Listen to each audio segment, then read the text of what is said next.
Kokie pagrindiniai ženklai išduoda, kad vyro jausmai yra apsimestiniai? Visi ženklai išduoda, kad vyro jausmai yra apsimestiniai.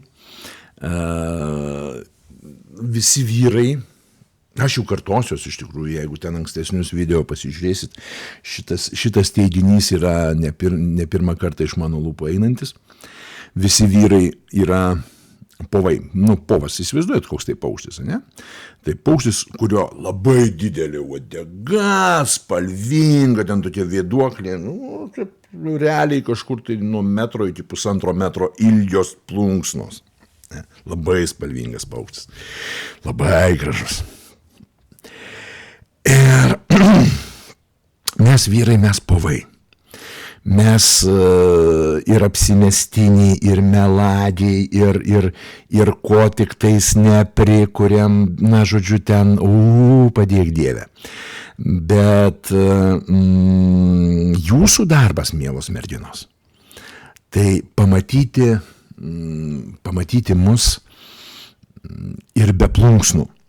Todėl reikia ne iš karto pamačius gražias plunksnas, ne? Tos plunksnos gali būti visokios, gali būti BMW, gali būti ten su kitokia etiketė, gali būti ten, nežinau, marškinukai Dolce Gabbana panašiai, ne? Ir jūsų užduotis nepamačius plunksnas būtų apžavėtom, teik čia aš tavo, bet palaikyti jį, gražios plunksnas, pasižiūrėsim. Ir prabendraut su juo kokius metelius. Metai laiko ir gamtoj, ir realybėje yra tas laiko tarpas, kai visi gyvūnai, tame tarpe ir vyrai, nusišeria plunksnas ir jos nukrenta, kad ataugtų naujos. Tai, mielos merginos, pamatėt plunksnas, sužavėjo, šaunu, galit pradėti bendrauti. Ir taip, prilaikydama atstumėlį, be jokio sekso, svarbiausia, ir laukiat metelius, bendraujat, kalbatės, susipažįstat.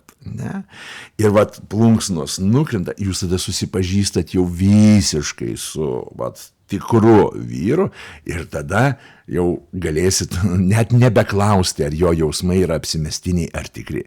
Jeigu jisai išbus šalia jūsų metus laiko, tai pas jį ten tokia jausmų jūra jūsų atžvilgiu. Ir jeigu jis dar iškentės visus tavo atsiskleidimus, tavo isterijas, tavo blogas nuotaikas, tavo PMS-us, GPS-us, MGS-us, ir jeigu jisai išbus metus laiko su tavim, tai kur tu pati laimingiausia moteris būsi? Prasme, čia jau ir jausma, viskas bus. Tokie ženklai, taip, mielasios, stiprybės, sėkmės ir savęs mylėjimo ir gerbimo. Ko labiausiai reikėtų. Palauk, čia kažkas įdomiai panašiai. Jei vyro jausmai tikri, tu jausies ramiai, o ne nerimauji. Jei reikia spėlioti, tikrinti ir galvoti, ar jis myli, dažniausiai nemyli. Matė, kaip. Apsimestinius jausmus išduoda ne žodžiai, o tai, kad šalia jo nėra saugumo. Ana?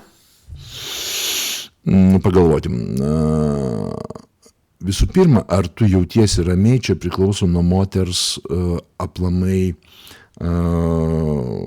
nuo moters psichologinės būklės, nes jinai gali turėti netgi kokį nors ir nerimo sutrikimą, tai jinai ir prie tikrai tyrų jausmų vaikino jinai jausis neramiai.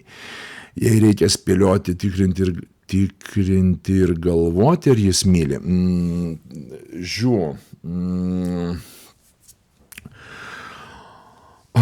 Tai aš tą pasakiau, tu metus pradraugauk, tu pamatysi jį be plunksnų.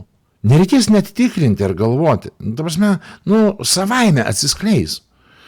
Taip kad, čia, okei. išduoda ne žodžiai, o tai, kad šalia jo nėra saugumo. Ne, žiūrėk, va šitą vietą perrašom davai.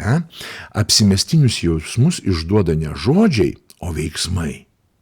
Prasme, geriausias dalykas bendraujant su vyru, mielos merginos, žiūrėti, ne ką jisai šneka, ne kokios plunksnos, ne, ką aš ką tik kaip pasakiau, ne ką jisai šneka, o ko jisai daro.